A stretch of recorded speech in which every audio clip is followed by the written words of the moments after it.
문제도 해병대 사령관이 있는데 해병대에 소속된 사단을 해병대 사령관이 지휘하지 않고 육군이 지휘한다. 이 좀 이상한 것 같아요. 만약에 거기에 예를 들면 조직적 역량이 부족하다면 모르겠는데 군 장비나 무기체계 부족이라면 그걸 빨리 채워줄 생각을 해야지. 그 이후로 작전 지휘권을 안 넘겨주고 계속 유보하겠다는 건 좀 아닌 것 같은데. 미군도 사실 정보사령관이 사성장군인데 그 병력 수로는 8,000명뿐이 안 되거든요. 근데 우리 해병대는 지금 28,700명이 지금 구성이 돼 있기 때문에 어떤 결심 측면에서는 저는 가능하다고 봅니다. 근데 그 이제 후속적인 작업이 좀 여러 가지 병력 구조, 전력 구조 여러 가지 이런 것들이 수반돼야 되기 때문에 그럼 이렇게 하시죠. 예. 이게 이제 닭이 먼저냐 알이 먼저냐 할 수 있는데 넘겨주는 걸 기본으로 하고 예. 최대한 신속하게 부족한 걸 채워준다. 그러면 되잖아요. 네. 그런 쪽으로 검토를 해보시죠. 우리 해병대 사령부에서는 지휘 역량이나 이런 건 충분하죠. 대통령님, 저희가 지금 서북도서 200km 떨어져 있는 지역도 다 지휘를 하고 있습니다. 지휘 역량은 충분하다. 예, 그렇습니다. 무기 장비가 부족하면 채워줘라. 그리고 일부 무기 체계도 지금은 합동성이 강화된 작전입니다. 그렇기 때문에 그런 분야들은 장관님께서 적극적으로 잘 검토해 주십시오. 평소에 우리 해병대 사령관님이 장관님한테 얘기한 건 좀 다르죠. 어쨌든 그렇게 고민을 해보시죠. 네, 잘 알겠습니다. 여기서 계속 논쟁할 건 아니고. 예, 예. 또 한 가지는 해병대 그 육군해관, 공군해관 이런 건 다 있는데 그죠? 해군해관도 있죠. 해병대 해관은 없다면서요? 지금 밀리토피아 바이 마린이라고 해서 거기서 일부 지금 회관은 아니지만 복지 시설을 지금 군인공지에서 받아 쓰고 있습니다. 비슷한 역할을 하지만 해관 자체는 없다. 제가 해병대 해관을 만들어 준다는 게 공약이었던 것 같은데. 그렇습니다. 예. 근데 이거 왜 없어요? 이것도 좀 챙겨봐 주십시오. 알겠습니다. 네. 해병대 역할이 사실은 이거 우리는 삼면이 바다인데 해병대 역할이 매우 중요할 것 같고 그죠? 네, 해병대가 사실 소위가 많이 돼가지고 해군으로부터 재정과 인사권이 독립한 지가 불과 한 7, 8년뿐이 그렇죠? 안 됩니다. 예. 또 한 가지는 이 해병대 전력이 매우 중요하잖아요, 그죠? 예, 그렇습니다. 맨날 그 강한 해안 경비 하고 있다면서요? 예, 일부 많은 병력들이 지금 작전을 이렇게 하고 있습니다. 이 부분에 대해서도 사실은 아까운 병력이 밤새 경비하고 있다는 건 좀 아깝거든요. 그 문제는 고민해 보신 건가요? 해봤습니다. 네, 원래 어떻게 하기로 했어요? 김포 축선의 해강안을 육군한테 맡기고 해병대는 본연의 상륙작전에 그렇죠. 전념하는 그런 방향으로 지금 추진하려고 네, 알겠습니다. 하고 있습니다. 해병대는 다른 준사군 체제와 관련해서 다른 의견 있어요? 추가적으로 한 가지 더 말씀드리겠습니다. 지금 장관님께서 적극 검토해 주고 계신데 3군 균형 편성이라는 법률이 있습니다. 거기에 국방개혁에 관한 법률에 3군 균형 편성. 네. 해병대가 국방부나 합참에 장군직이나 대령직이나 이런 것들을 법제화해서 지금 육해공군만 명시가 되어 있습니다. 네. 일정 비율을 반영이 된다면 더욱더 국가와 국민이 원하는 해병대가 될 수 있도록 최선의 노력을 다하겠습니다. 해병대도 승진할 기회를 더 많이 줘라. 그 말이죠? 이게 충분히 해병대 장교들이 그만한 능력을 할 수 있고 또 잘할 수 있다고 저는 사령관에서 믿고 있습니다. 참고하세요. 알겠습니다. 군인 복무 여건 개선을 계속 하고 있는 거죠. 그렇습니다. 네. 그 다음에 뒤에 번에 어디 있는 것 같긴 한데 군사시설 보호구역을 지금 9월 달에 398만 평방미터를 해제했다 그 말이죠. 네. 이걸로 충분한지는 계속 검토하고 있겠죠. 앞으로 더 확대해 나갈 생각을 가지고 있습니다. 그 다음에 8페이지에도 중간쯤에 보면 유무인 복합체계 고도화 군사력 정예 군사력 건설 항목에 있죠. 네. 거기 보면 상용 드론 6만 대 확보 이게 있는데 드론 물론 중요하죠. 중요한데 육상 전투 로봇이나 이런 것들도 개발해요? 그 분야는 지금 연구 개발로 지금 들어가고 있습니다. 뭐 실전 배치할 계획이나 이런 건 없고요. 지금 우리 한반도 정부작전에서 여러 가지 산과 이 계곡 또 이런 게 많기 때문에 거기에 대한 적합성 여부를 또 판단해야 되기 때문에 그래요? 예. 고민은 하고 있다는 거죠. 예. 그 10페이지에 정보기관 개편 항목이 있는데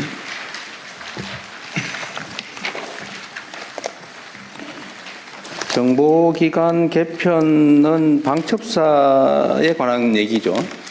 방첩사와 정보본부입니다. 정보본부. 예, 같이. 요건 나중에 비공개 회의 때 좀 얘기를 해보죠. 네, 알겠습니다. 네. 이제 뭔가 조치를 하긴 해야죠. 네.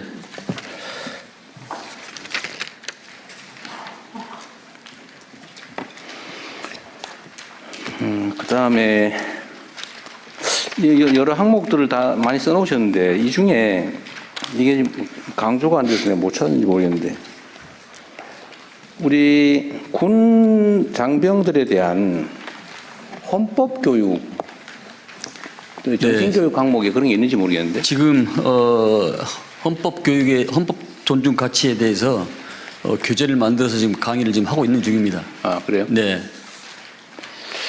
하여튼 이번 내란 사태에서 사실 우리 장병들이 본의 아니게 피해를 많이 입었잖아요.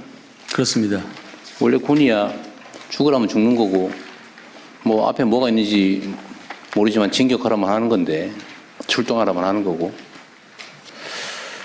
그런데 이게 과연 합헌적인 정당한 명령인지 아닌지를 사실 판단하기 어렵잖아요. 특히 군의 특성상 그렇죠. 그런데 책임은 안 질 수 없잖아요 또.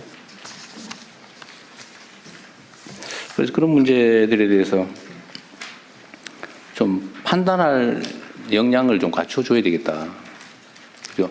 그래서 그런 교육을 장병과 간부를 구분해 가지고 주기적으로 헌법가치 교육을 지금 심화시키려고 계획을 지금 하고 있고 또 실행하고 있습니다. 네. 예, 대통령님 정책실장입니다. 국방부 여기입니다. 여기가 어디예요? 오른쪽 왼쪽 해주세요. 예, 오른쪽에 있습니다. 예, 지금 이제 대대급 기준으로 해서 국방부 교환을 마련해가지고 대대급은 약 2,000회 정도 실시를 했고요. 아, 그랬어요? 예, 그다음에 사관학교 교육기관은 한 300회 정도 실시를 했습니다. 하여튼 내가 전에 어디서 뉴스에서 봤나? 미군들은 헌법에 충성한다? 뭐 그런 교육을 한다고? 헌법 교육을 아주 체계적으로 한다고 하더라고요. 지금까지는 우리 군은 좀 어땠어요? 지금까지는? 이런 민주주의나 아니면 정말 우리 군 장병들이 충성할 대상이 대통령이냐 아니면 국가와 국민이냐 가끔씩 착각하잖아요.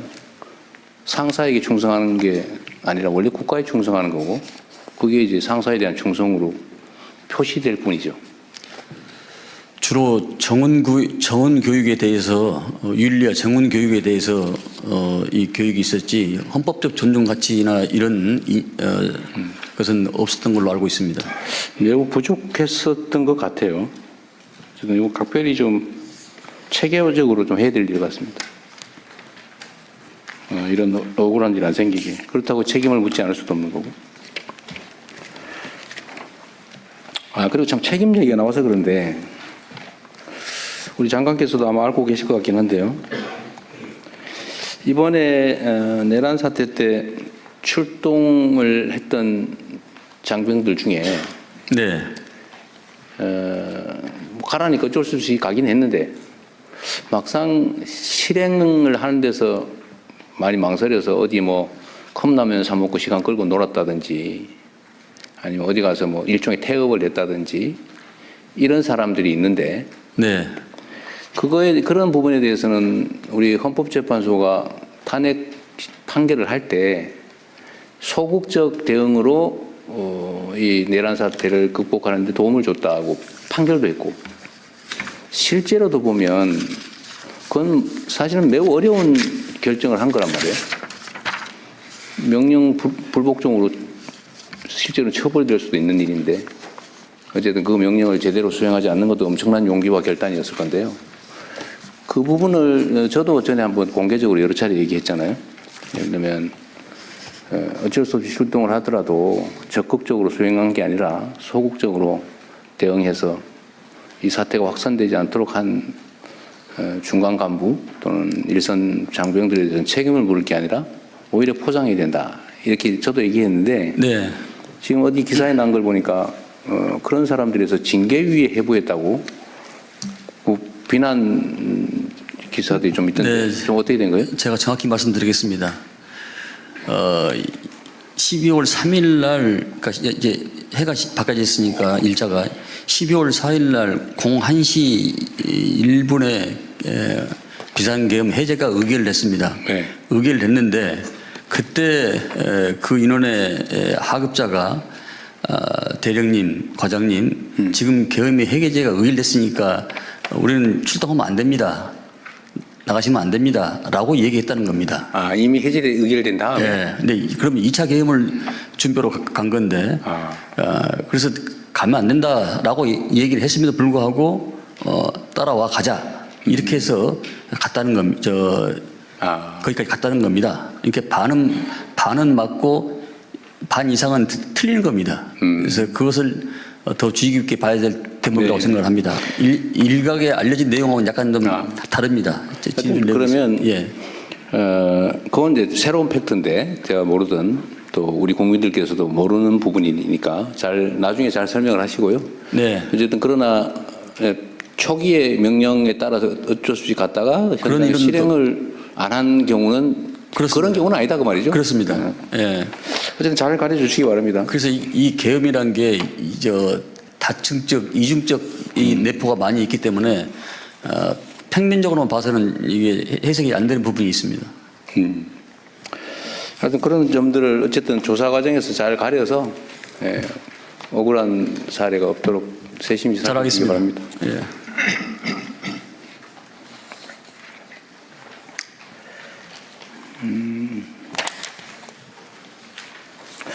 그다음에 이게 이따가 방사청 볼 때도 얘기할 수도 있긴 한데 일단 이 점은 좀 신경을 좀 써주세요. 그 12페이지에 스마트 강군 육성, 첨단 과학기술 기반 스마트 강군 육성 부분과 관련된 건데 우리가 이제 방위 산업을 대대적으로 육성을 하자. 이제 이거는 우리 경제적인 요인도 있지만 어쨌든 국가 국방력과 관계된 것이기 때문에 매우 중요하지 않습니까? 그래서 방위산업 분야의 연구개발뿐만 아니라 무기 조달 체계 등등에서 엄청난 구매 요소가 있는데 네.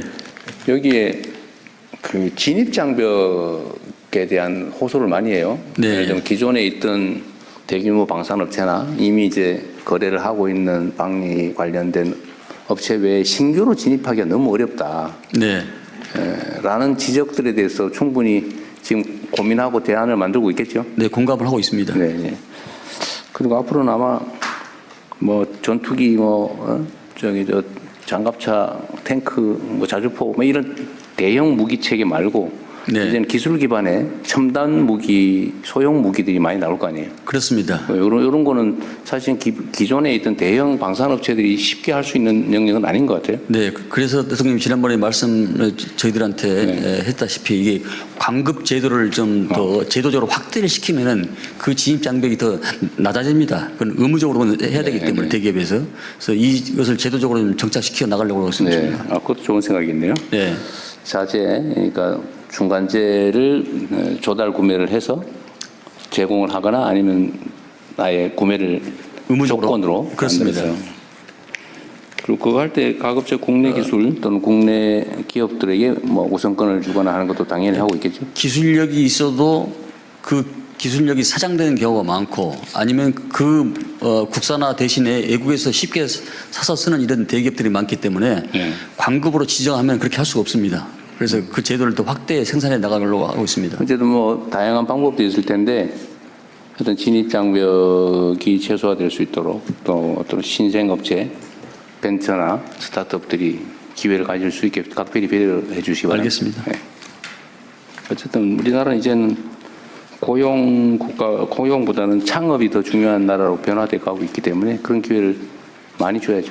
네. 네.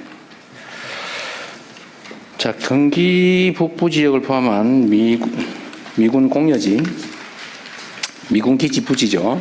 미군 기지 부지에 대해서는 이게 잘 진척이 안 되는 측면이 있습니다. 첫째로는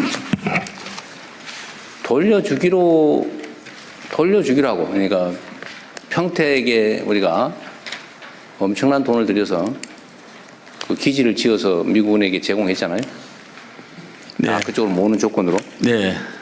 그런데 경기 북부에 가보면 여전히 특별한 내가 보기엔 납득하기 어려운 무슨 주유 기지가 필요하다 그러거나 아니면 무슨 식품 창고 운영한다고 여전히 안 돌려주고 있는 그것도 한 10년 넘은 것 같아요. 지금 그런 미반환, 그러니까 반환하기로 해놓고 안 하는 거 요거 처리도 첫째 문제고 두 번째는 이제 국가가 돌려받긴 했는데 이걸 개발을 못하고 팔리지도 않고 그래서 십수년간 계속 방치되어 있는 걸 어떻게 개발을 활성화할 거냐. 이 두 네. 가지 주제가 있잖아요. 그렇습니다. 계속 반복적으로 얘기하고 있는데 어쨌든 이 약속하고 지금 반환하지 않고 지체하고 있는 거 이 문제는 어떻게 하실 생각인가요? 지금 먼저 쉬운 문제부터 지금 네. 가능한 것부터 지금 해결하려고 합니다. 내년에. 그러니까 캠프 스탠리 네. 의정부에 있는 거, 동시에 있는 거 캠프 모빌 네. 이 두 군데는 내년에 적극적으로 추진해서 우리 대한민국 쪽으로 가지고 오는 그런 네. 이전을 할 생각을 가지고 있습니다. 나머지는 여러 가지 그 무기 체계나 또 다른 것의 그 대화력전이나 이런 부분들은 미측과 더 협의를 해야 되는 부분이고요. 네. 대전제가 캠프 스탠리하고 모빌 이 두 군데는 우리 쪽으로 대한민국 쪽으로 이게 이전이 가능하기 때문에 이 두 문제부터 먼저 해결하고 그렇게 하려고 생각하고 있고 또 그 땅 문제는 일반 기업이 지금 부동산 경기가 별로 좋지 않아서 일반 기업에서 이것을 눈독을 들이지 않고 있습니다. 그래서 장기적으로 지자체에서 지방 정부에서 이것을 우선적으로 관리를 할 수 있도록 뭐 예컨대 50년 플러스 50년 해가지고 또 정부에서 융자 지원도 해주고 네. 공시지가 기준으로 약 1%의 이자만 내고 그러면은 우선적으로 약 100년 동안 사용하게 할 수 있는 이런 방안을 지금 모색하고 있습니다. 네. 저번에 우리 이제 북부 타운홀 미팅 갔을 때 얘기를 좀 하긴 했는데 그렇습니다.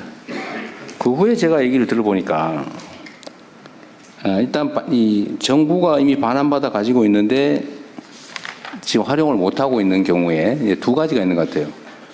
첫째로는 지방 정부가 이걸 뭐 도로 뭐 아니면 뭐 공원 뭐 이런 공공용지로 쓰려고 할 때도 나름 깎아준다고 깎아줬는데 80% 70%인가 내게 돼 있는 거를 70%가 지원해주고 30%를 지방 정부가 내게 돼 있는 걸 이번에는 인심 써서 20%만 내고 80% 깎아주는 걸로 결정했잖아요. 예.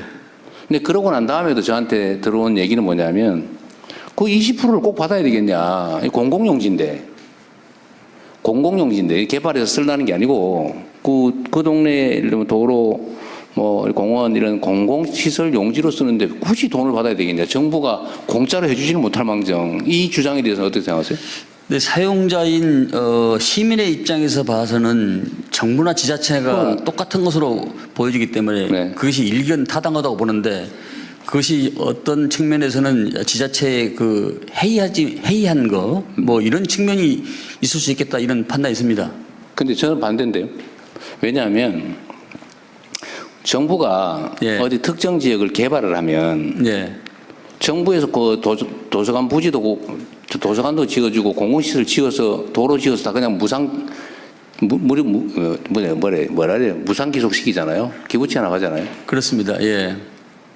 그 공공시설인데 그걸 꼭 땅값을 20%는 받아야 되겠냐. 한 5%만 받고 해주면 안 되겠냐. 근데 이제 그렇게 되면은 그에 따른 여러 가지 철도 부지에 관련된 땅도 아마 여러 가지 법 개정도 같이 동시에 아마 이루어질 겁니다. 그 비슷한 땅들이 전국에 산재해 있기 때문에 미군 기지 문제만 하면 되죠. 왜냐하면 미군 기지 문제, 만 특별법으로 왜냐하면 미군 기지는 그 동네에 수십 년 동안 그 지역을 장악을 해가지고 점유를 해가지고 동네 발전을 가로막아 왔잖아요. 피해를 봤잖아요. 공짜로 달라는 게 아니고 지금까지 정말 특별한 희생을 엄청나게 오랫동안 치렀는데 그거를 굳이 꼭 그렇게 20%든 꼭 받아야 되겠냐. 인심 쓰는 김에 좀 더 깎아주라.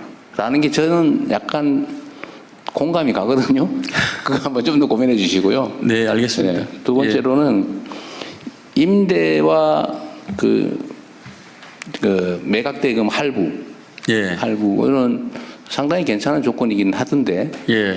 여전히 별로 뭐 그렇게 뭐 해보겠다는 데가 없는 것 같죠. 아직까지는 지금 반응이 별로 없죠. 뭐 저요저요 손든 사람은 손든 지자체는 없습니다. 이것도 지방정부에 팔 생각만 하지 말고 SPC를 만들든지 정부가 좀 나서서 위험 부담을 하고 좀 개발을 해보면 안 될까? 그 고민도 한번 해봐 주세요. 네, 그거 가지고 있으면 뭐 하겠어요? 지금 10수년 이미 가지고 있으면서 아무것도 못 했잖아요. 그렇습니다. 네. 그럼 고민을 좀 해주세요. 좀 더 전향적으로. 접어서. 제가 경기 북부 도지사 출신 아닙니까? 네? 잘 알겠습니다. 그리고요, 다 국방부 얘기는 다 했습니다. 다 했고. 그다음에 소속 기관들 잠깐 볼게요. 국방전직교육원은 전직을 지원하는 곳인가 봐요. 네. 네.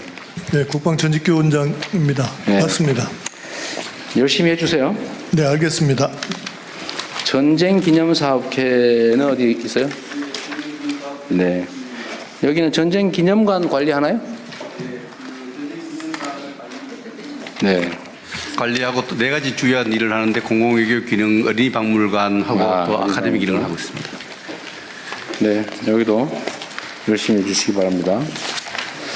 자, 국방연구원 예, 국방연구원장입니다. 어디 계세요? 여기 있습니다. 아, 이게 국방과학연구소하고는 또 다른 데죠? 예, 그렇습니다. 일반 국방정책 연구하는데 그렇습니다. 기술연구는 딴 데서 하고 여기는 일반 국방정책에 관한 연구를 한다 그죠? 그 사업 타당성 조사. 아, 타당성 조사도 하시고. 알겠습니다. 병무청 거 잠깐 볼게요. 병무청은 요새 뭐 병력 비리니 뭐 이런 게 별로 얘기가 안 되는 것 같아요. 네, 열심히 병역 난탈 방지를 위해서 열심히 노력하고 네, 있습니다. 네. 최초의 여성 병무청장이시라면서요? 네, 맞습니다. 네.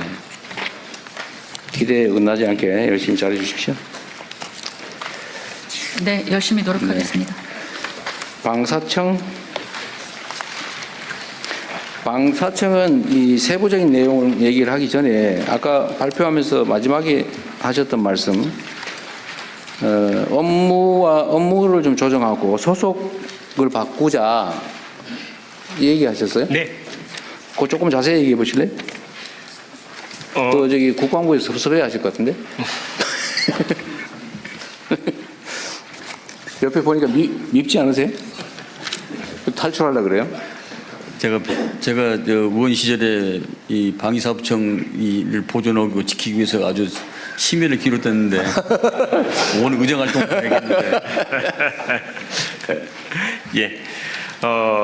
우선 그 최근 캐나다 잠수함 사례에서 보는 것처럼 간단하게 좀 해주세요. 너무 예. 길게는 말고. 네. 국제 방산 시장 환경이 대단히 많이 바뀌어서 절충 교역에 대한 뭐 요구도 방산과 비방산을 섞어서 요구할 정도로 환경이 많이 바뀌었고 네. 그런 그 국제 환경 변화에 대해서 국가 전 역량이 집결되어야 되는 필요가 있는데 네. 이걸 지금은 비서실장님을 여기 전략 특사로 임명해서 이 변화 환경에 적응을 하고 있지만 이게 언제까지나 지속적 체계적으로 이렇게 대응하기는 어려운 것이기 때문에 네. 상시적 조직 체계 개편이 필요하지 않겠냐 하는 것이고요. 네. 그리고 처음에 방사청 출범은 사실은 획득을 중점적으로 조직이 편성됐는데 이제는 국정과제 자체가 방산 4강에 맞춰질 정도로 큰 패러다임 전환이 있기 때문에 그 패러다임에 맞는 행정 개편이 필요하겠다. 그렇다고 한다면 차제에 여기 차로 승격해서 전 부처에 대한 조정과 역량 결집 뭐 이런 게 하게 했으면 좋겠다는 것이고요. 네. 그리고 이제 이렇게 하는 김에 저희의 업무 그 내용 속에 군 소요에 대한 획득만이 아니고 어제 대통령님께서 소방 그 산불 헬기와 국가연 공동개발 말씀을 하셨는데 그 전 부처에 흩어져 있는 헬기나 함정처럼 전쟁 시 동원 자원이 될 수 있는 그런 그 국가 자원, 국가 방위 자원에 대해서도 통합적인 사업 관리를 할 필요가 있다고 생각되고요. 그런 통합적인 사업 관리를 한다면 국가연과의 공동개발 문제는 자연스럽게 해소되는 문제라고 생각을 합니다. 그래서 기능적으로는 그런 그 전 부처의 획득 그 사업에 대한 통합적 관리라는 측면, 그리고 방산 역량을 획기적으로 늘리는 그런 측면에서 말씀드리는 겁니다. 핵심은 이게 국방부 산하의 방위사업청은 무기 조달, 구매, 뭐 조달 이런 것만 주로 했는데 이제는 연구개발 또 협업. 원래 획득 속에는 구매와 연구개발을 다 합쳐서 획득이라고 하고요. 이제 그 방산 수출은 사실은 획득의 파생적 기능처럼 그동안 다뤄져 왔던 게 사실인데 이제는 적어도 이게 균형적인 그 사업이 되었다는 것입니다. 내부 토론 안 해보셨죠? 네. 내부 토론 아직 안 해봤습니다. 제가 처음 듣는 얘기인데요. 처음 듣는 얘기야. 방사청장님 좀 미움받으실 것 같아요. 사실 방위사업청은 획득, 그러니까 예전에 린다김 등 여러 가지 방산 비리 때문에 방위사업청이 2006년도에 출범을 했는데 그때 획득과 R&D 연구 개발이 양대 축이었습니다. 근데 R&D 연구 개발을 지난 정부에서 국방부로 그걸 가지고 올라간 걸 제가 그걸 막았었거든요. 그러면 이게 방위사업청이 껍데기가 되기 때문에 R&D 연구 개발을 가지고 오면은 또 다른 제2의 비리 사건이 터질 수 있다. 그래서 그건 안 된다. 방위사업청에 놓는 게 맞다. 주축이 획득과 R&D 연구개발입니다. 근데 R&D 연구개발인데 이 분야에 대해서 지금 청장님이 말씀을 하셨기 때문에 한번 여러 가지 한번 토의를 한번 해볼 필요가 있다 생각합니다. 그러니까요. 뭐 오늘 여기서 결정 날 건 아니고 일종의 제안이니까 한번 고민을 해보는데 지금 이게 이제 방사청이나 국방부 단위에서 처리가 안 돼서 지금 비서실장을 방위산업 특사로 해가지고 지금 대외거래, 대외 무기거래 분야는 좀 일종의 협의랄까? 뭐 이런 걸 하고 있는 중인데 이게 지금 그러니까 국방부의 단독 사업을 하기는 너무 광범위하다 업무가 그런 얘기죠. 예. 광범위한 것도 있지만 사실은 방산 수출과 관련된 기능에 수출 그 정책 지원 또 협력 그리고 한 가지는 이제 방산 수출 정보를 취합하는 것 이런 그 기능을 늘려야 비로소 행정적인 그 지원이 가능할 수 있는데 비서실장 얘기 잠깐 들어볼까요, 그럼? 네, 뭐 지금 이제 예전에 방위산업은 무기를 사고 팔던 요 단순한 관계에서 이제 국제시장이 엄청 많은 비용을 들여서 우리가 무기를 판매하려고 하고 있는데 반대급부로서 경제적 지원이라든지 산업 수출이라든지 이렇게 복합적으로 논의되고 있는 게 사실입니다. 그래서 그런 부분에 여러 가지 환경이 좀 달라지기 때문에 국방부 장관님과도 충분히 좀 논의해서 향후에 좀 고민해 볼 필요가 있다고 생각합니다. 그러니까 저도 이번에 이제 순방을 다니면서 정상들과 얘기를 좀 해보면 사실 방위 분야에 대한 관심들이 상당히 높고 특히 대한민국 무기 체계에 대한 선호도가 엄청 높아요. 대신에 단순 구매는 안 한다. 뭐 대체적으로 당연히 현지 생산해라, 대응 구매해라. 또 주변 국가와의 외교적 관계는 어떻게 되냐. 예를 들면 뭐 사거리 문제는 어떻게 해결할 거냐 등등 매우 복합적이더라고 보니까 만들어 파는 정도가 아니고 하여튼 외교부, 그다음에 산업부, 왜냐하면 그쪽이 현지 뭐 산업 기술 지원을 해줘야 되기 때문에 하여튼 그런 복합적인 요소가 있긴 한 것 같아요. 그렇습니다. 예. 그래서 하나의 무기 체계를 어떤 부처가 혼자 할 수 있는 시대는 아니고 유관 부처가 시스템으로 유기적으로 이렇게 움직여야 됩니다. 예컨대 만약에 청장님이 한 생각대로 된다 하더라도 각 정부의 각국에 나가 있는 무관들의 여러 가지 정보 첩보를 그게 집약하지 않으면은 이게 생산할 수가 없는 그런 부분도 있기 때문에 여러 가지 다부처가 같이 해야 될 사항이라고 생각합니다. 논의를 한번 해보십시오. 그러니까 지금 방사청의 업무가 지금 재편돼야 된다고 얘기하시는 거죠? 그렇습니다. 그죠? 예. 그 실제 지금 장관님 말씀에 뭐 깊이 공감하고요. 그 뭐 무관 정보 뭐 이런 것들도 같이 공유해야 된다고 생각을 하는데 중요한 건 제가 청장으로 와서 보니까 방산진흥본부를 만들자고 하는 제안을 했는데 결과가 직원 2명 늘려주는 걸로 끝났습니다. 그 이런 뭐 방산진흥본부가 왜 필요하냐? 그러니까 그 근본적으로 이 틀 자체를 크게 생각하지 않으면 공무원 증언해달라는 식의 요구처럼 듣습니다. 그런데 이건 그 조직 전체 측면에서의 기능적 보강이고 부처 간의 다부처 간의 협업을 어떻게 끌어내느냐, 그걸 어떻게 조정하느냐 그 차원에서 문제를 봐야 된다는 겁니다. 이 문제는 뭐 이 정도 하고요. 비서실장께서 사실 실제 총괄이니까 나중에 한번 국방부하고 같이 한번 의논을 해보시죠. 네, 알겠습니다. 네. 그리고 이제 세부적인 내용 중에 사람들은 아까 우리 장관님께서 말씀하신 것처럼 무기 조달 그러면 딱 떠오르는 사람 있죠. 무슨 김이라고. 근데 그처럼 부정부패에 노출될 위험이 높죠. 요즘 많이 투명화되긴 했는데. 네. 근데 이 문제에 대해서 부정부패 문제나 불공정 문제에 대한 대응책이랄까? 뭐 이런 거는 지금 언급이 잘 안 되고 있는 것 같은데 어떠세요? 사실은 방산 비리 그러면 예전에는 상층 부패였습니다. 네.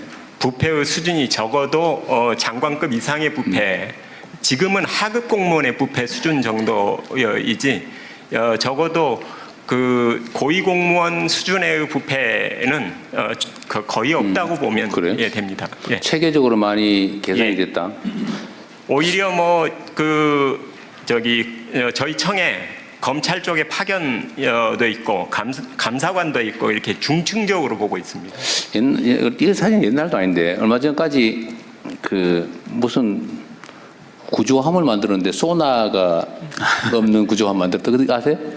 그런 얘기도 안 있었고? 16년 됐습니다. 16년 됐어요? 네. 그 다음에 헬기 개발을 했는데 헬기가 갔다 오니 뭐 이게 주행거리라고 그럽니까? 이게 비행거리? 이게 너무 짧아가지고 전투를 할 수가 없다고. 갔다가 되돌아올 수가 없다고. 그때 옛날 그런 헬기도 모르세요? 지금은 오히려 절차가 굉장히 엄격하다 보니까 그 엄격한 절차 때문에 사업이 장기화되는 게 거꾸로 문제입니다. 그게 문제. 예. 요즘은 어쨌든 이게 뭐 날지 못하는 비행기라든지 이런 건 없나 봐요. 지금은 그런 없습니다. 제가 그 제도 개선 사항으로 사업 타당성 조사 관련한 네. 면제 기준을 좀 상향해야 된다는 걸 그 제도 개선 사항으로 여러 번 말씀 네. 드리는데요.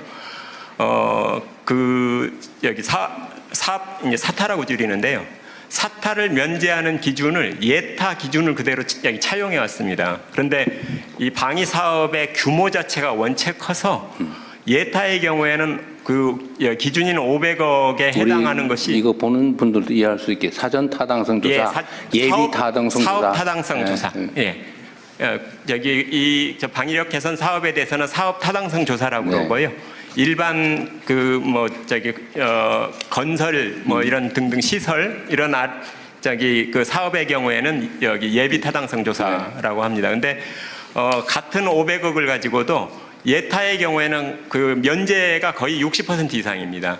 그런데 사타의 경우에 있어서의 면제 기준을 그대로 적용하면 겨우 3%입니다. 네. 그러니까 이제 이거에 의해서도 굉장히 그 사업이 많이 지체되고 있는 현실입니다. 조달 관련된 무기 획득 절차와 시간이 너무 복잡하고 길다는 얘기는 있긴 해요. 예.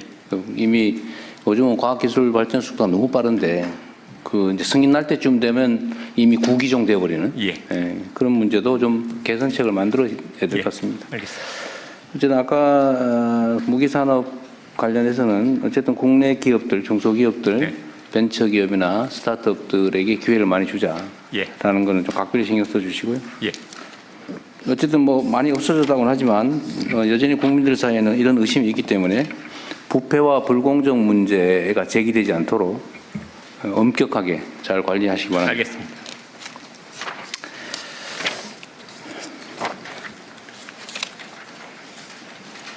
여기 84페이지에 뭐 재밌는 얘기들 많이 써놓으셨던데 획득 절차 얘기는 제가 말씀드렸고 계약 제도를 복수 낙찰제를 도입하자. 이게 어떤 거예요? 단수로 한 기업만 하지 말고 할 때 두 개를 동시에 하자 그런 얘기예요? 그 원래 복수 사업자가 있으면 경쟁 입찰을 하는 게 원칙인데 지금까지 그랬죠. 예. 그런데 복수 여기 사업자 이 방위사 여기 그 사업 업체가 품목별로 거의 한정적인 구조고 대체로는 과점 구조입니다. 딱 한 군데만 찍어서요? 한 군데만 찍는 게 아니라 대체로는 어떤 체계별로 두 개 기업이 치열하게 경쟁을 하는데 이게 과당 경쟁에 여기 폐해가 많아서 경쟁의 공정성을 취하자는 것이 거꾸로 성능이나 뭐 이렇게 국익 측면에서 오히려 부정적 효과를 내는 경우들이 많아서 차라리 그런 경우에 복수 낙찰을 통해서 서로의 그걸 좀 조정해가는 방식으로 그건 양면이 있는 것 같아요. 이제 네. 경쟁을 통해서 얻는 이익 또는 경쟁을 통해서 얻게 된 불이익 있는데 복수 낙찰 제도 역시 마찬가지로 그런 이익도 있지만 또 한편으로 담합을 경쟁을 배제하는 그런 문제도 있겠죠. 그건 이제 저희가 입찰 제안서를 어떻게 기준을 잘 세우느냐에 따라서 상당한 정도는 걸러낼 수 있습니다. 그렇죠. 단수 낙찰이냐 복수 낙찰이냐 어떤 게 절대적으로 옳다고는 할 수 없고 그렇습니다. 그 장단점을 잘 살려서 뭐 적절하게 선택하면 되겠죠. 네.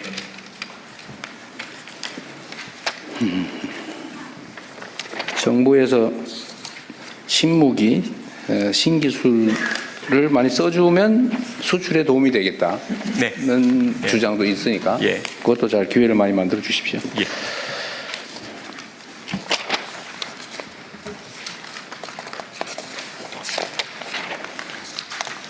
약간 위험하니까 부패, 부정, 불공정 이런 소리 절대 안 나오게 잘 처리해 주십시오. 예. 국방과학연구소는 소장님이 계신가요 지금? 네, 국방과학연구소장 이건원입니다. 제가 전에도 물어봤던가 모르겠는데 전투기를 개발하는데 왜 공대공 미사일은 개발을 안 했을까? 그 설명할 수 있어요? 네, 당시에 많은 논의가 있었는데 그 시기를 하여튼 잡지 못하고 그 타당성이나 기술적 수준에서 리스크가 있다고 판단해서 군에서도 적극적으로 가지 못했던 그런 내용으로 알고 있습니다. 만약에 그러면 지금 우리가 이제 전투기 개발해서 해외 수출도 하는데 예. 지금 해외에서 공대공 미사일을 구매를 못 해가지고 미사일 장착도 못하고 팔게 생겼다면서요? 예, 출발이 같이 갔었어야 되는 게 맞았습니다. 지금 공대공 미사일 구매가 안 돼요? 공대공 미사일 초기 버전은 유럽산으로 구매를 해서 장착을 하고 그 이후 버전은 저희가 지금 개발을 시작을 했습니다. 못 사고 있어요? 아니, 그러니까 전투기를 팔면 거기에 쓸 수 있는 공대공 미사일을 붙여서 팔아야 될 거 아니에요? 그렇습니다. 그 부분은 저희 영역이 아니어서 제가 답변 드릴 수가 없습니다. 그래요? 딴 데서요? 예, 저희 사업부의 부장. 여기는 의뢰된 연구만 하는 거니까 모를 수 있다는 거죠? 예, 카이 대표이사 차재병 부사장입니다. 네. 그 카이가 설명하면 되겠네요. 예. 어디 계세요? 예, 아마도 대통령께서 지적하신 부분은 FA50 폴란드 수출 관련해서 아마 지적하신 내용 같습니다. 저는 내용 잘 몰라요. 하여튼 그런 얘기가 있대요. 예, 죄송합니다. 그 F-50 같은 경우에는 저희가 이제 수출을 하면 기본적으로 공대공 미사일이 장착이 돼서 같이 판매가 되고 있고요. 그 해당 미사일은 보통 해당국에서 미국으로부터 직접 구매해서 사용을 하고 있습니다. 그리고 지금 폴란드 같은 경우에는 이제 가장 최신형 미사일인 저희가 AAM-9X라고 하는 이제 최신 미사일이 있는데 이 부분에 대한 통합을 요구를 해서 이 부분은 현재 지금 통합이 진행 중이고요. KF-21을 예를 들어서 말씀을 드리면 KF-21은 저희가 독자 플랫폼으로 개발을 했기 때문에 무장 통합을 저희가 독자적으로 할 수 있습니다. 그래서 그 현재는 유럽의 IRST라는 미사일이 통합이 돼 있고요. 앞으로 수출을 하게 되면 저희가 레이더도 자체 보유하고 있고 무장 통합을 우리 순수 국내 기술로 할 수 있기 때문에 이제는 국산 미사일을 개발해서 얼마든지 저희가 통합해서 수출을 할 수 있는 그런 환경이 마련됐습니다. 지금은 문제가 없다는 거예요? 예, 그렇습니다. KF 수출에는 전혀 문제 없습니다. 저 뒤에 손 드신 분은 예, 방위사업청 한국형 전투기 사업단장입니다. 제가 네. KF-20 사업을 담당하고 있습니다. 네. 정확히 말씀드리면은 유럽의 그 미티어 무장 등을 살 수 없는 게 아니고 일부 최소 수량을 지금 구매한 거고 예산과 전력화 일정을 고려 최소 수량을 구매한 거고 향후에 국내 그 공대공 미사일이 개발되면은 그 부족한 수요를 채우겠다 그런 정책으로 지금 확보하고 있는 겁니다. 그러니까 지금 유럽산 무장을 살 수 있느냐 없느냐에 있어서는 돈을 주면 살 수 있는 상황입니다. 아, 그래요? 언제쯤 우리는 그러면 공대공 유로탄 개발이 되나요? 그게 뭐 목표 시기가 있을 거 아니에요? 예, 저 국방부 자원관리처장 보고 네. 드리겠습니다. 이쪽에 있습니다. 저 뒤에도 누가 손을 드는데? 저 실무자신가 본데 그쪽 뒤에서 얘기해 보시죠. 네, 방위사업청 유도무기사업부장 오성식입니다. 그 KF-21은 양산이 32년에 완료가 되는데 단거리 공대공 미사일은 33년 하반기 양산 착수해서 35년에 완료가 됩니다. 그럼 그 사이 상당히 간극이 많이 생기는데 몇 년? 네, 그래서 지금 해외에서 지금 구매해가지고 일부 소요를 지금 확보할 예정이고. 확보할 예정이다. 예, 예. 그 얘기인가 보네요. 아까 하실. 예, 국방부 자원관리처장입니다. 사실 방금 말씀드린 내용을 설명드리려고 했었는데요. 그 똑같은 얘기로 그 지금 먼저 우리가 개발하는 공대공 미사일을 장착하기 전에는 유럽으로부터 사와서 장착을 하고 그 부족분에 대해서는 그 우리가 개발한 거를 이제 장착을 하는 그런 것으로 나중에 예, 보완해 준다. 예, 개발이 완료가 되면 예. 하여튼 확정된 건 아니라서 그런 걱정을 하는 쪽이 있나 보군요. 근데 그 처음에 그 KF-21이 전력화되면서 공대공 미사일은 같이 패키지로 들어오게 돼 있습니다. 네, 잘 해결하시기 바랍니다. 그리고 여기 국방과학기술연구소 제가 소방 쪽에다 얘기를 해놨는데 그 소방 관련된 장비 있잖아요. 소방 예를 들면 화재 진압을 하려면 불 속으로 우리 소방관들이 뛰어들어가고 뭐 이러는데 요즘 세상에 왜 그렇게 하냐. 좀 자동 소화 로봇이든지 뭐 이런 거 좀 개발해서 하면 안 되냐. 그런데 사실은 소방연구소 뭐 이런 게 있긴 있는 모양이던데 거기는 거의 연구 인력이나 연구 규모가 너무 작아서 쉽지가 않은 것 같아요. 근데 이건 군 장비로도 거의 비슷할 것 같은데 국방연구소, 과학연구소가 소방하고 협업해서 같이 개발하면 어떨까 그런 생각이 들던데 그거 좀 어떠세요? 아까 우리 청장님 얘기를 좀 들으신 것 같은데.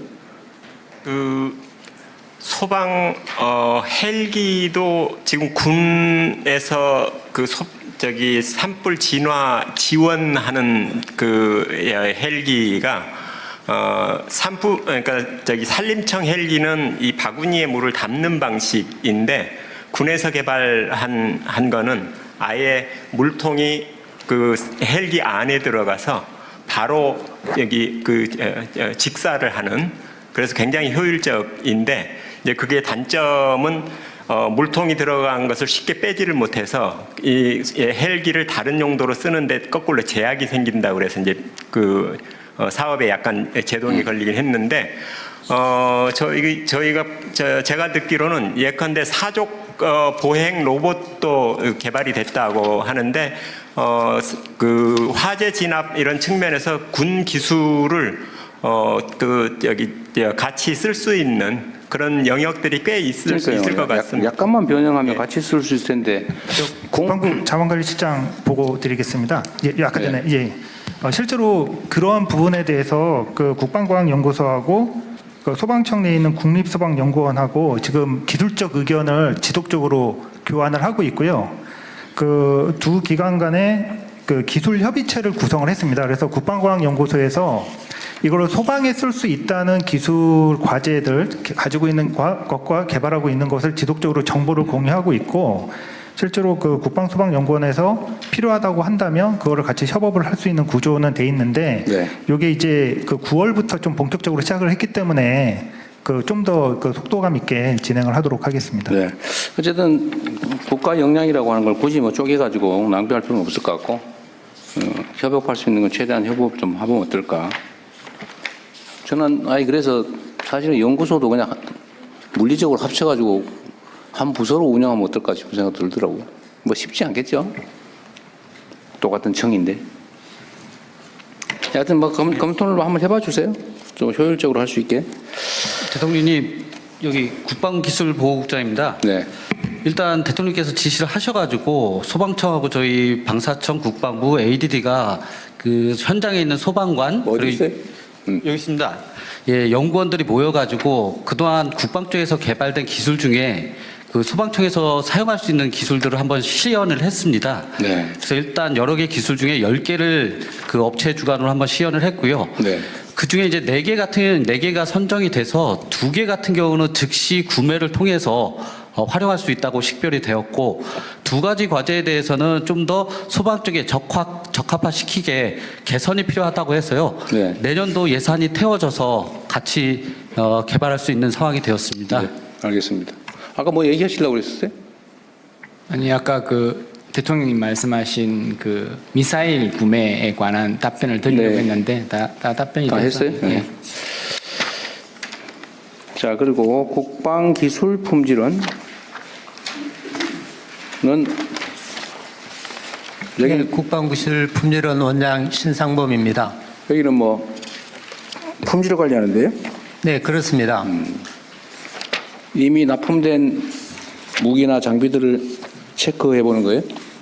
납품이 되기 전에 사용자 요구사항이 충분한 성능을 발휘하는지 품질을 보증하는 기관입니다. 알겠습니다. 국방기술진흥연구소는 부설로 있는데 이거는 ADD 국방과학기술연구소하고 어떤 관계예요? 네, 국방기술진흥연구소장 손재웅입니다. 네. 국방과학연구소는 주로 무기 체계를 개발하고 핵심 기술을 개발하는 임무를 수행하고 있고요. 네. 저희는 무기 체계에 소요되는 핵심 기술을 식별해서 핵심 기술을 개발하기 위한 기술을 기획하고 평가하는 일을 담당하고 있습니다. 불필요한 일은 전혀 아니다. 그런 말씀이죠? 그리고 또 하나 하고 있는 게 지금 방위사업청이 주관하고 있는 방산 육성이라든가 방산 수출 지원 업무를 저희가 지원하고 있습니다. 네, 수고 많으시고요. 자, 이제 제가 물어본 건 다 했는데 혹시 말씀하실 게 있거나 뭐 하신 분들은 말씀하십시오. 네, 말씀하십시오. 마이크 갖다 드리시죠. 예, 대통령님, 저 국가보훈부 제대군인 국장입니다. 네. 오늘 업무보고 과정에서 제대군에 대한 말씀이 하나도 없어서 제가 좀 서운해가지고 많이 들었습니다. 말씀하세요. 아까 보고에 있던데. 예, 그래서 제가 지금 제대국장을 하면서 지금 우리 전 국민의 1,600만 명이 제대군인 병력 의무를 이행한 사람이고 전 국민의 31% 남자의 62%가 제대군인입니다. 그래서 제대군인 정책에 지금 우리 국가 정책에서 가장 아픈 손가락이 그 예비군 훈련 받는 청년 제대군인, 그리고 두 번째는 초급 간부, 세 번째는 19년 6개월 미만이 돼서 연금을 받지 못하는 제대군인 세 그룹이 우리의 가장 아픈 손가락이라고 저는 생각합니다. 예를 들자면 청년 제대군인 예비군은 2박 3일 동안 동원 훈련을 받는데 10만 원 미만의 최저임금이 안 되는 돈을 받고 있습니다. 그리고 8년 동안 국가를 위해서 동원 훈련을 받고 있습니다. 그래서 그거 증액해 주기로 하지 않았나요? 그래서 이런 제가 이제 제대군인 측면에서 이제 말씀을 드리는 겁니다. 저는 청년 제대군인을 관장하고 있기 때문에 그런 말씀을 드린 겁니다. 국방부 뭐에서도 많은 관심을 갖고 있는 거 제가 알고 있습니다. 그래서 제가 민생 접점에서 제대군인들하고 이렇게 얘기를 해보면 청년 제대군인들이 8년 동안 동원 예비군이고 사업을 하지 못하면서 동원됨에도 불구하고 그런 제도가 좀 미약하다는 얘기를 많이 들었고, 그다음 두 번째는 초급 간부는 지금 현재 옛날에는 과거에 그 특채 제도가 있었고 또 어떤 대기업에 취업할 때 큰 영향이 많이 있었는데 지금은 그런 제도가 없고 병사들과 월급이 비슷함에 따라서 전역자가 대폭 지금 증가하고 있습니다. 그래서 보건부에서 주고 있는 전직 지원금이 부족해가지고 전화해서 줄 정도로 이렇게 전역자들이 많이 증가하고 있습니다. 그래서 초급 간부에 대한 어떤 대책이 앞으로도 좀 많이 시급하고 그다음에 19년 6개월이 되지 못해서 전역하는 연금을 받지 못하는 제대군에 대해서는 정말 공무원들은 10년만 근무하면 연금을 일부 조금씩 받고 있습니다. 그래서 이것도 앞으로 예비군 훈련을 8년 받으면 가산점을 좀 준다든가 연도를 산정해서 이런 병력 혜택 연금을 받는 기간을 산정한다든가 하는 그런 국가 정책이 조금 더 나와야 이게 19년 3개월 하고 나오면 연금을 못 받습니다. 그럼 이건 중산층으로 떨어지는 그런 경향이 있고 나이도 젊은데 어떻게 살아갈까 막연한 것이 많이 있습니다. 그 대통령께서 제대군인에 대한 어떤 이런 관심과 정책을 좀 많이 이렇게 해 주시면 정말 감사하겠습니다. 오늘 이런 말을 할 수 있는 기회를 주셔서 감사합니다. 앞으로 열심히 하겠습니다. 감사합니다, 대통령. 그 청년 예비군 그러니까 예비군에 대한 수당 보상은 증액해 주겠다는 게 제 공약이었던 것 같은데 그거는 별도로 안 챙겼어요? 이번에도 약간의 수당이 인상된 걸로 알고 있습니다. 그래요? 대통령님 제가 말씀드리겠습니다. 네, 말씀하세요.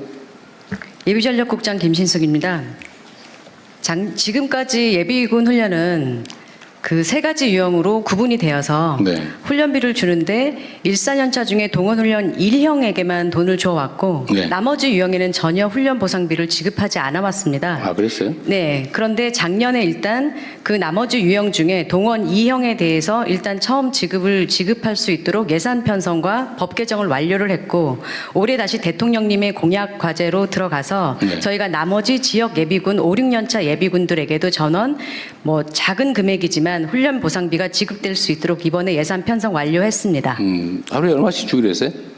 하루에 그러니까 지역 같은 경우는 하루에 10,000원으로 해서 10,000원? 1인당 20,000원을 받을 예정입니다. 그다음에 2박 3일 하는 동원 훈련 1형은 지금 95,000원, 4일 하는 동원 2형은 50,000원을 받게 돼 있습니다. 하루에 5만 원이 아니고 아닙니다. 4일 동안 합쳐서 5만 원. 이거 따로 한번 챙겨보세요. 이게 전에 이거 너무 적다 그래가지고 올려주기로 했는데 너무 소심하게 올리신 것 같네요. 대통령 제대군인 국장입니다. 접점 지역에서 청년들을 보면 2박 3일을 훈련하는데 10만 원이 안 되는데 최저임금이 올해가 1,030원이고 내년에 1,350원인가 알았어요. 되기 때문에 이게 따로 한번 챙겨볼게요. 10만 35원인가 그렇게 대통령실에서 챙겨보겠습니다. 연금을 못 받는 군인이 있다. 20년이 안 돼가지고. 19년 6개월 이상 돼 왜 19년 6개월 한 넉 달 더 있다 나오지 왜 미리 나왔을까요? 그 전역을 강제 전역을 당해서 그렇습니까? 아니면 진급을 못 하거나 또는 계급 정년에 계급 정년도 있고 하기 때문에 그게 안 돼서 나오는 친구들이 많이 있습니다. 그래서 이것도 한번 고무적으로 한번 생각해 볼 필요가 있다고 생각합니다. 대통령님, 인사복지실장입니다. 연금을 담당하고 있습니다. 이제 제대군인 국장님 말씀을 하셨는데 실질적으로 19년 6개월 돼서 연금을 못 받은 분이 현재로서는 거의 없습니다. 왜냐하면 소련 같은 경우가 그 대상이 됩니다. 그렇게 되면 19년 6개월이 되면 지금 약간 복무기간을 연장을 해서 20년이 될 수 있도록 그 제도가 마련되어 있습니다. 해주고 있어요? 그렇습니다. 그렇기 때문에 거기에 대해서는 어느 정도 보완이 됐고요. 실질적으로 보면 상사 같은 경우도 실질적으로는 다 받을 수 있습니다. 그렇기 때문에 저런 문제점은 없는데 저런 사례는 실제로는 없다. 네, 거의 없습니다. 소수는 있다 하더라도 아주 작습니다. 그런 것 극히 예외적인 경우다. 그러니까 나름 그런 문제에 대한 보완책은 만들어 놨다는 얘기군요. 그렇습니다. 여기는 그러면 이제 저분은 이렇게 얘기할 것 같아요. 19년 6개월 아니고 19년 1개월 된 경우도 있다. 할 것 같아요. 그런 경우는? 그런 경우는 제가 좀 살펴봐야겠습니다. 그것은 자신 없습니다. 진짜 살펴봅시다. 네, 알겠습니다. 이게 아마 계급 정년 때문에 생기는 문제 같아요. 어쩔 수 없이 강제로 전역을 당하니까. 대통령님, 그 미국 같은 경우에는 요건 여기까지만 하면 좋을 것 같은데. 죄송합니다. 그럼 요건 여기까지 하고. 예. 네. 자, 그것도 그런 사례가 있는지 한번 검토해 보자는 거니까 한번 해보고 얘기합시다. 네, 알겠습니다. 한번 챙겨보세요. 그 다음에 초급 간부들의 요새 전직이 늘어나서 좀 문제가 있다는 부분은 이번에 이 문제는 많이 개선을 해놓은 것 같아요. 네. 네. 계속 앞으로 개선해 나갈 거고. 네, 지금 윤석열 정부 들어서 이 병장 월급이 205만 원이 됨으로써 초급 간부가 또 부사관들이 상당히 박탈감을 느껴가지고 하죠. 예전 수준으로 병장과 부사관이 180만 원 월급 차이가 있었습니다. 그래서 중견기업 이상 수준으로 지금 대폭 아까 보니까 자료에 180만 원 차이를 만들겠다는 거는 그렇습니다. 바로 385만 원을 최저로 만들겠다는 지금 얘기인데 그 정도까지는 아니고요. 아, 그걸 써있는데 180만 원 차이를 만들겠다. 네, 205만 원이면 180만 원 차이를 만들면 385만 원인데? 자료는 그렇게 돼 있어요. 네, 제가 추후에 보고 드리겠습니다. 이게 봉급 기준이 아니라 이제 수당하고 다 합치면 결과적으로 풀하면 그 정도 될 수 있다는 취지고요. 수당, 봉급 네. 자체는 이제 이전보다는 획기적으로 좀 올리는 게. 네네. 어떤 초급 간부의 처우 개선 문제는 국방부에서도 생기고 있고 저도 네. 관심 사안이니까 조금만 더 상황을 지켜보시죠. 네, 또 없어요? 그러면은 우리 보훈부는 퇴장하시고 말씀하세요, 경무청장님. 네. 제가 한 말씀 드리겠는데요. 저는 대통령님보다 총리님께 한 말씀 드리겠습니다. 저희 병무청에서 굉장히 중요한 과제가 있는데 병무청 자체만으로 해결이 좀 어려운 다수 부처가 연관된 사항이 있습니다. 시간 관계상 오늘 내용은 말씀드리지 않고 별도로 시간을 내주시면 말씀드리겠습니다. 시간을 내주시지 말고요. 저 텔레그램 주소 알려주세요. 알았습니다. 네, 감사합니다. 그 별도로 나중에 보고하시면 잘 챙겨볼 겁니다. 또 없으세요? 대통령님, 네. 아까 그 303 그 하사역입니다. 네네네. 그에 대해 답변 드리겠습니다. 아, 네. 그 사이 알아내셨군요. 네, 180만 원 관련돼 가지고 그건 어떤 의미냐면 지금 병장 같은 경우가 205만 원입니다. 월급이. 근데 실질적으로 수령이 205만 원이 아니라 병장 월급은 150만 원입니다. 그리고 나머지 자기가 저축하면 55만 원을 저축하면 정부에서 추가적으로 55만 원을 100% 매칭 지원해 준다. 예. 그렇기 때문에 여기서 말하는 180만 원 차이라는 것은 150만 원하고 향후에 제도 개선이 되면 처우 개선이 되면 330만 원이 됩니다. 그렇기 때문에 180만 원 차이 되겠다. 네. 그런 의미입니다. 네, 표현에 대해서 제가 이해를 잘 못했군요. 알겠습니다. 네, 또 없으세요? 없으면 예, 이어서 국방부 비공개 업무 보고가 토의가 실시됩니다. 본부하고 이제 방송은 좀 빠지고 국방부만. 근데 국방부 논의하는 것들 이게 다 전원이 있을 때 해도 괜찮아요? 사회를 맡은 국방부 기획조정실장 김은성입니다. 지금부터 국민에게 신뢰받는 첨단 강군, 특별한 희생, 특별한 보상이라는 주제로 국방부 국가보훈부 업무보고를 시작하겠습니다. 먼저 대통령님의 모두 말씀이 있겠습니다. 네.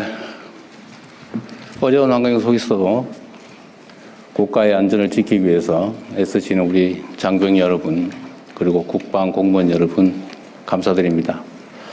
잠시 우리 사회에 혼란이 있긴 했지만 그래도 군이 대체적으로 제자리를 잘 지켜주고 또 국가와 국민에 대한 충성 의무를 제대로 이행해줘서 오늘의 대한민국이 있다는 생각을 합니다.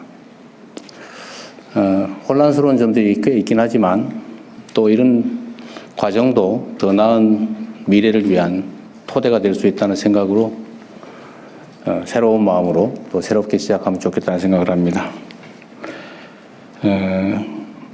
국가 공동체가 존속하기 위해서 가장 중요한 것은 공동체 자체를 보존하는 것입니다. 그걸 보통 우리는 국가 안보 또 안보라고 하는데 이건 매우 중요한 사안이기도 하지만 또 한편으로는 너무 중요하고 너무 일상적이기 때문에 또 한편은 무감각해지기도 쉽습니다. 여러분이 하고 있는 일들이 얼마나 중요한가를 다시 한번 되새기면서 국민의 군대로서 대한민국이 전 세계에 정말 강력한 국가로 존속할 수 있도록 본연의 임무를 제대로 다 수행해 주길 기대합니다. 그리고 오늘은 보건부도 함께 하게 됐는데 그런 생각이 들어요. 대한민국 정부 수립 이래 많은 시간이 지났지만 우리가 과연 공동체를 지키기 위해서 특별한 희생을 치른 우리 구성원들 또는 그 후손들, 가족들에 대해서 상응하는 보상을 하고 있느냐라는 점을 되새겨 보면 실제로 그러지 못하다는 결론에 이르게 됩니다. 모두를 위해서 공동체 자체를 위해서 희생 헌신한 것에 대해서 우리가 존중하고 예우하고 보상하지 않으면 또 앞으로 우리가 위난에 처했을 때 누가 앞에 나서겠습니까? 그래서 특별한 희생을 치른 우리 구성원들에게 특별한 보상을 함으로써 우리 공동체가 그 구성원들의 그 각별한 희생을 잊지 않았다는 것을 언제나 보여주고 또 증명해야 된다고 생각합니다. 보건도 매우 중요한 국가 사무라는 점을 생각해서 최선을 다해 주시길 바라고, 또 우리가 이 업무 보고 하다 보면 전 국민이 지켜보고 있다 보니까 스트레스도 꽤 많을 텐데 스트레스 받지 마시고 그냥 있는 대로 편하게 제대로 보고하면 됩니다. 모를 수 있어요. 내가 수없이 강조하지만 모를 수 있습니다. 그거 어떻게 다 알겠어요? 모르는 게 자랑은 아니지만 뭐 그렇게 비난받은 일도 아닙니다. 다만 모르는데 아는 척을 하거나 허위 보고를 하거나 이런 건 정말 위험을 초래할 수 있기 때문에 그건 비난받을 일이죠. 그래서 마음 편하게 모른다고 비난하지 않을 테니까 편하게 말씀하십시오. 네, 이상입니다. 예, 이어서 부 업무 보고를 진행하겠습니다. 이번 업무 보고는 총 3개의 세션으로 진행될 예정입니다. 첫 번째 세션은 국방부, 병무청, 방사청 업무 보고와 토의로 진행되며 두 번째 세션은 국가보훈부의 업무 보고와 토의로 진행이 됩니다. 세 번째 세션은 국방부의 비공개 업무 보고와 토의로 진행이 되겠습니다. 먼저 안규백 국방부 장관께서 국방부 업무 보고를 하시며 이어서 병무청, 방사청 순으로 업무 보고 드리겠습니다. 네, 국방부 장관 업무 보고 드리겠습니다. 기본 방향입니다. 우리 군은 지난 12.3 불법 비상계엄에 동원되어 국가적 혼란을 야기하고 헌정 질서를 파괴한 데 대해 통렬히 반성합니다. 군이 다시는 불법 비상계엄의 도구로 소모되는 일이 없도록 하겠습니다. 26년도는 국민으로부터 신뢰받는 국민의 군대 재건을 위하여 본연의 임무에 매진하는 가운데 전방위 국가방위태세를 확립하고 전시작전 통제권 회복, 국방개혁 등 국정과제와 핵심 현안에 있어서 확실한 성과를 달성할 수 있도록 모든 국방 역량을 결집하겠습니다.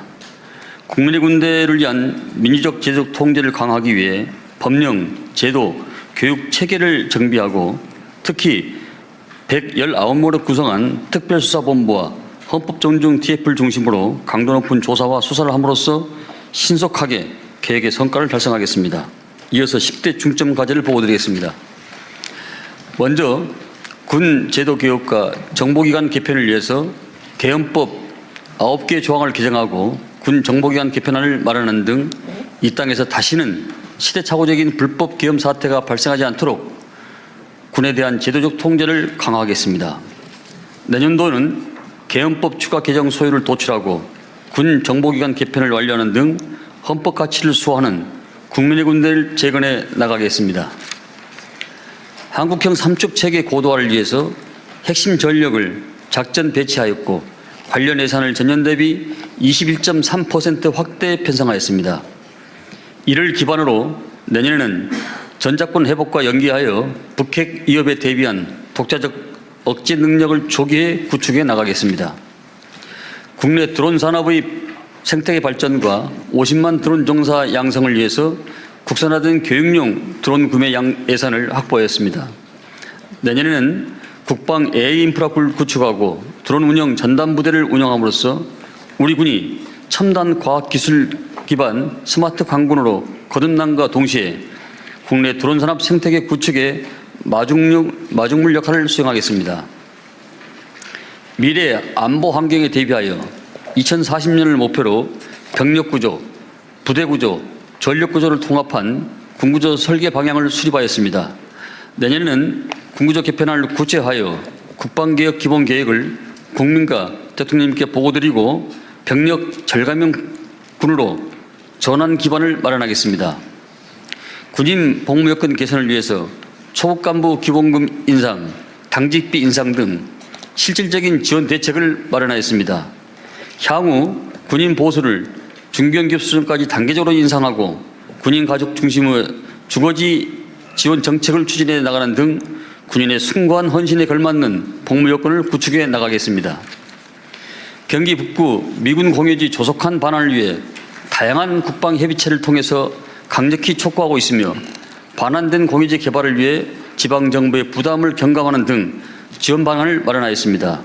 내년에는 미측과 반환 로드맵을 구체하여 의정부의 캠프 스탠리, 동두천의 캠프 모빌 등 가능한 기지부터 우선 반환받을 수 있도록 추진하고 반환 공유지 개발을 위한 법령을 개정하는 등 반환 공유지를 지역의 새로운 성장 거점으로 전환토록 하겠습니다. 군 공항 이전 사업은 일부 답보 상태였으나 타운홀 미팅을 계기로 추진 동력을 확보했습니다. 내년에는 대구 군 공항은 이전 사업비 확보 방안을 마련한 후 본격적인 사업을 착수할 예정이고 광주는 어제 정부와 지자체 간 6자 협의체 회의를 성공적으로 마쳤고 합의한 사항을 바탕으로 이전 부지 선정을 조속히 추진하는 등 군공항 이전 사업을 확실하게 진척시켜 놓겠습니다. 대통령님의 결단으로 지난 10월 한미 정상회의 핵심 성과이자 국가적 수건인 핵 추진 잠수함 사업의 새로운 전환점을 마련하였으며 우리 기술로 자체 건조가 가능해졌습니다. 이를 이어받아 내년에는 상설 범정부 사업단을 구성하여 미측과 2년 내에 협상 완료를 목표로 사업을 추진함으로써 우리 군의 역사적 과업을 속도감 있게 추진하겠습니다. 우리 군은 2006년 전자권 전환에 합의한 이후 약 20여 년 동안 피땀 흘린 노력을 기울여 왔습니다. 그 결과 한미 국방당국은 지난 11월 SCM에서 전자권 전환을 위한 조건의 충족에 의미 있는 진전을 달성했다는 데 공감을 했습니다. 내년에는 4월까지 구체적인 로드맵을 완성하고 11월 SCM에서 FOC 검증을 완료함으로써 목전에 와 있는 전자권 회복을 가시화하겠습니다. 지난 6월 대북 확성기 방송 중지를 시작으로 비무장지대 위해 발굴 재개, 남북 군사회담 제안 등 남북 간 군사적 긴장을 완화하고 북한의 호응을 유도하기 위한 낮은 단계 조치들을 지속 추진해 왔습니다. 앞으로도 남북 간 신뢰 구축 수준과 군사적 영향을 종합적으로 평가하면서 9.1 군사 합의를 선제적 단계적으로 복원하여 한반도 평화 정책을 위한 정부의 노력을 실효적으로 뒷받침하겠습니다. 이어서 병무청장님의 보고가 있겠습니다. 병무청장 홍소영 업무 보고 드리겠습니다. 청년들이 병역 이행 과정에서 겪는 신체 심리적 부담과 진로에 대한 불안은 개인의 문제를 넘어 국가가 함께 풀어야 할 문제입니다. 병무청은 병역이 청년들에게 건강을 지키고 미래를 준비하는 과정이 될 수 있도록 병역과 연계한 청년 건강과 진로 지원 정책을 추진하고 있습니다.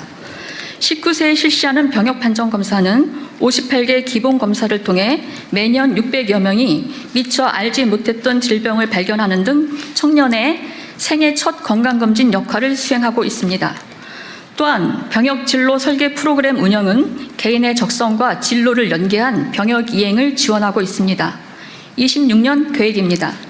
청년 건강관리를 위한 정신건강 선별검사와 지원을 확대하고 입영 대상자에 대한 마약류 등 예방검사를 강화해 안전한 복무 환경을 만들겠습니다. 병역진로 설계 서비스 내실화를 통한 온라인 상담, 각군 합동 설명회 등 다양한 서비스로 청년들의 접근성을 높이고 상담 서비스 품질도 개선하겠습니다. 앞으로도 병무청은 국가 안보 기반을 굳건히 하고 청년의 미래 설계 동반자로 한 단계 더 발전하겠습니다. 이상입니다. 이어서 방위사업청장이 보고 드리겠습니다. 방위사업청장 보고 드리겠습니다. 방위사업청은 국정과제인 방산 4대 강국 실현을 위해 5대 중점 과제를 추진하겠습니다. 첫째, 첨단기술 선제개발, ADD 개편, 국가 국방 R&D 협력 확대 등 국방 R&D 혁신을 통해 기술 주권을 확보하여 체계 조립형 방산 국가에서 기술 완성형 방산 국가로 전환하겠습니다. 둘째, 전략 소재 부품 국산화, 의무 사용, 비축 확대를 통해 탄탄한 공급망과 소재 부품 국산화 기반을 구축하겠습니다.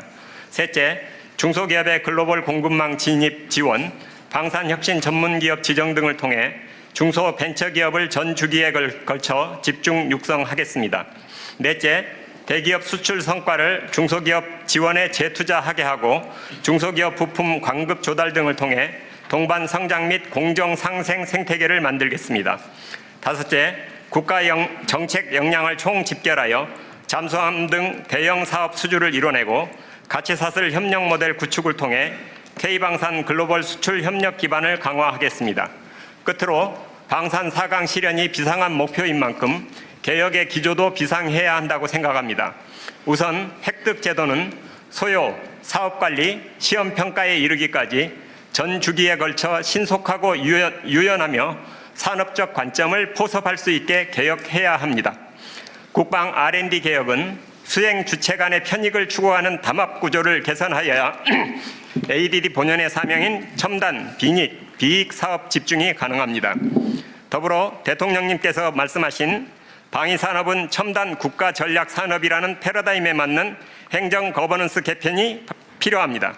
다만 청을 방위산업청으로 개칭한 후 산업통상부 소속으로 변경하는 것은 소요군과의 관계 정립을 어렵게 하는 만큼 대통령님께 국무총리 산하 가칭 국가방위자원 산업처 신설을 건의드립니다. 이어서 토의 시간을 갖도록 하겠습니다. 국방부는 비공개 논의 사항들이 있다는 거죠? 네, 그렇습니다. 그러면은 국가보훈부를 마저 말씀을 듣고 국가보훈부 사안을 먼저 얘기한 다음에 그 다음에 국방부 사안 얘기를 하도록 할까요? 네. 그럼 바로 시작하시죠. 네, 보훈부 장관께서 국가보훈부 업무 계획을 보고 드리겠습니다. 국가보훈부 보고 드리겠습니다. 국가 공동체를 위한 희생과 헌신에는 합당한 보상과 예우가 있어야 된다. 이재명 대통령께서 여러 행사에서 언급하셨던 보훈의 기본입니다. 서두에 대통령께서 말씀하셨듯이 보훈 현장에 나가보면 많은 분들이 미흡하다, 사각지대가 많다 이런 이야기를 합니다. 따라서 2026년 우리 보훈 정책은 두껍게 넓게 하되 사각지대를 없애기 위해서 보훈의 범위를 넓히는데 초점을 두겠습니다. 이 보훈, 국가보훈은 독립 분야, 호국 분야, 민주 분야, 그리고 의료와 외교 분야 5가지로 대별해서 설명을 드리겠습니다. 독립운동하면 3대가 망한다. 마찬가지로 대통령께서 여러 번 언급하셨습니다. 독립유공자법을 개정해서 1, 2, 3대가 아무 보상을 못 받았더라도 최초로 보상을 받는 그대부터 최소 2대까지는 보상을 받을 수 있도록 법을 개정하겠습니다. 여야가 이견이 없기 때문에 내년 초에는 아마 통과될 것 같고, 이렇게 되었을 때는 새로 2,600여 명이 혜택을 보게 됩니다. 예산은 약 590억 원 소요됩니다. 이때 혜택을 보는 분은 4대, 5대에 해당되는 분들이 많습니다.